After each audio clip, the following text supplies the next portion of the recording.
ओम श्री वेंकटेशाय नमः। मैं professor S Narayan Raju YouTube channel में आप सबका मैं स्वागत करता हूँ। संत गोस्वामी तुलसीदास जी द्वारा विरचित श्री रामचरितमानस के बालकांड से संबंधित आज मैं और एक पद की व्याख्या अब करने जा रहा हूँ।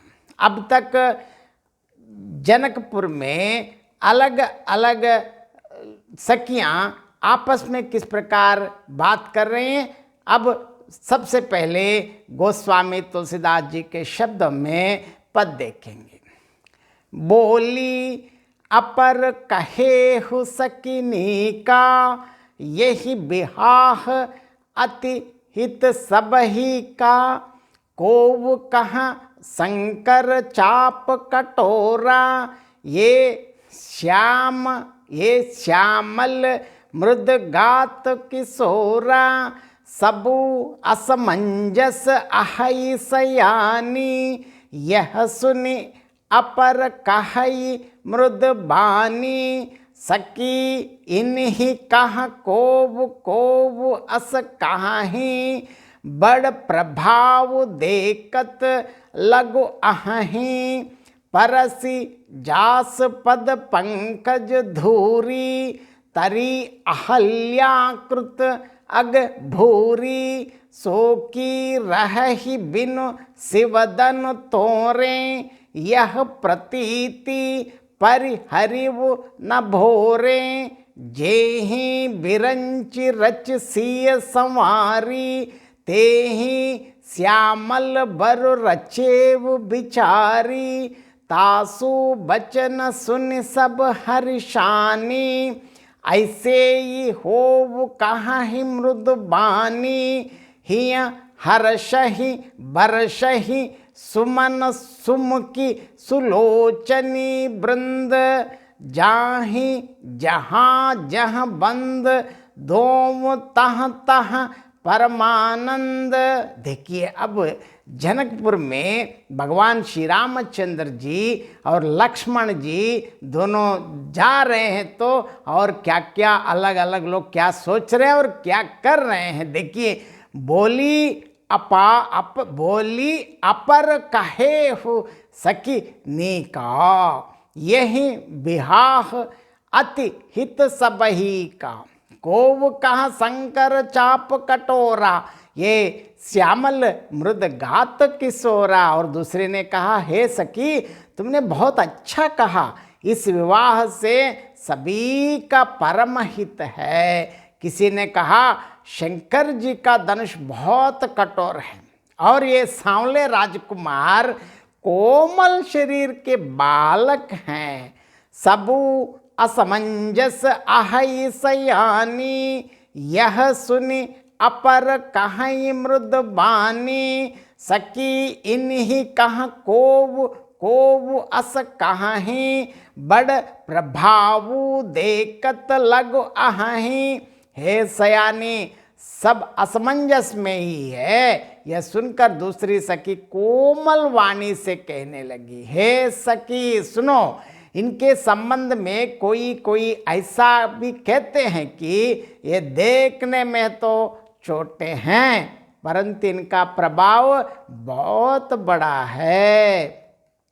परसी जासु पद पंकज धूरी, तरी अहल्याकृत अघ भूरी। सो की रही बिनु शिवधन तोरे, यह प्रतीति परि हरिव न भोरे। जिनके चरण कमलों की धूलि का स्पर्श पाकर अहल्या तर गई। जिसने बड़ा भारी पाप किया था, वे क्या शिव जी का धनुष बिना थोड़े रहेंगे, इस विश्वास को भूल कर भी नहीं छोड़ना चाहिए।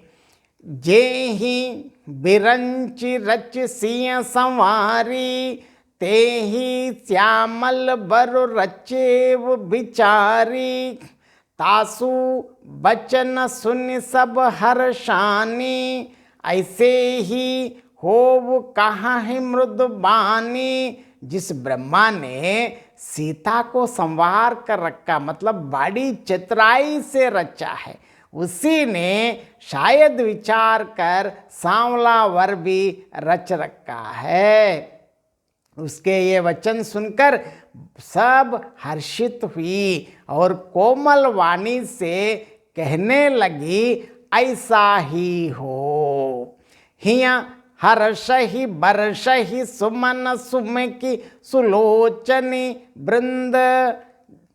और देखिए, जाहि जहाँ जहाँ बंद धोव तह तह परमानंद। देखिए, अब सुंदर मुख और सुंदर नेत्रों वाली स्त्रियां समूह की समूह हृदय में अत्यंत हर्षित होकर फूल बरसा रही हैं। जहाँ जहाँ दोनों भाई जाते हैं वहाँ वहाँ परम आनंद छा जाता है। और प्रभु श्री रामचंद्र जी, मतलब सृष्टि स्थिति लय कारक श्रीमन नारायण और आदिशेष दोनों जाने से कहाँ आनंद नहीं है तो और क्या होता है। अब इस पद का संक्षेप में मैं अर्थ बताना चाहता हूँ। किसी और सखी ने कहा, हे सखी, तुमने बहुत अच्छी बात कही, इस विवाह से सभी का परम कल्याण है। और किसी ने कहा, भगवान शंकर जी का धनुष बहुत अत्यंत कठोर है और ये सांवले राजकुमार अत्यंत कोमल शरीर वाले बालक है। हे सखी, सब असमंजस ही असमंजस हैं। यह सुनकर दूसरी सखी अत्यंत कोमल वाणी से कहने लगी, हे सखी, इनके संबंध में कोई ऐसा भी कहते हैं कि ये देखने में भले ही छोटे हों परंतु इनका प्रभाव बहुत बड़ा है।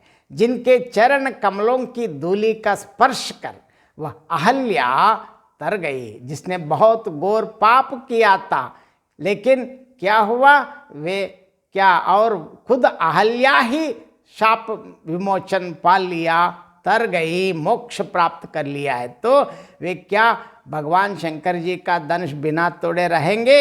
इस विश्वास को भूलकर भी त्यागना नहीं चाहिए। जिस ब्रह्मा ने माता सीता जी को संवार कर बनाया है, उसी ब्रह्मा ने ही अत्यंत ध्यान से सोच समझ कर विचार कर सांवला वर भी रच रखा है। उसके ये वचन सुनकर सब प्रसन्न हुई और कोमल वाणी में कहने लगी कि ऐसा ही हो। सुंदर मुखों और सुंदर नेत्रों वाली स्त्रियों के झुंड हृदय में अत्यंत हर्षित होकर फूल बरसा रहे हैं। जहाँ जहाँ दोनों बाई जाते हैं वहीं वहीं परम आनंद व्याप जाता है। जय श्री राम।